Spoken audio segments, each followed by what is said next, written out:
Morning, gentlemen. Jim Tracy, Land Use Council for Fred Hill Materials. I want to adopt the previous comments of Jim Hagan and Dennis Schultz and Terry McLeod regarding the Shoreline Master Program. I won't repeat them. This is the third, I believe, time I've appeared before you to present a request based on the Supreme Court's case in Capper v. Sims that is not being recognized by the Planning Commission and incorporated into the Shoreline Management Shoreline Master Program draft, and which I do not believe yet that you have received full briefing by your own legal counsel.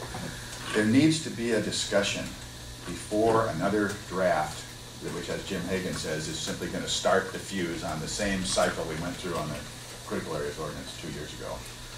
There needs to be a discussion and some leadership by this board to direct the Planning Commission to include provisions in their draft plan which are compliant with the current state of case law in the state of Washington.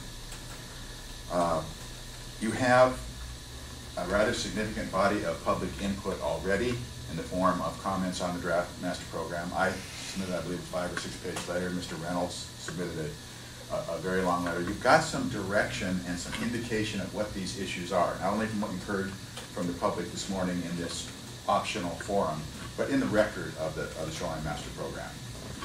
The time for leadership is now.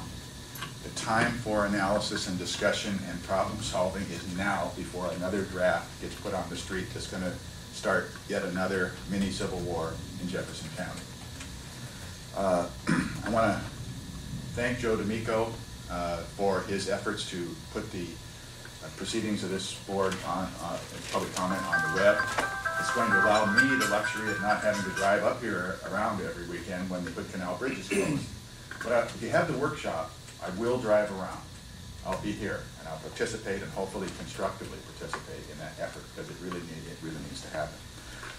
To Jim Boyer, who just spoke, I want to direct his attention, as I have this board's in the past and everyone else in the room, the agenda of the people at the Department of Ecology and in FutureWise and in 1,000 Friends of Washington and in a multitude of other places is clearly set forward in 2 current books. John Lombard's Saving Puget Sound and David Montgomery's The King of Fish. These are the operating Bibles for this, quote, agenda that everybody talks about in ephemeral terms, but these 2 gentlemen have done a real public service in terms of putting it down in black and white.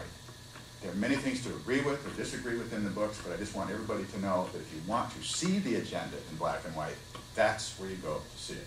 Thank you.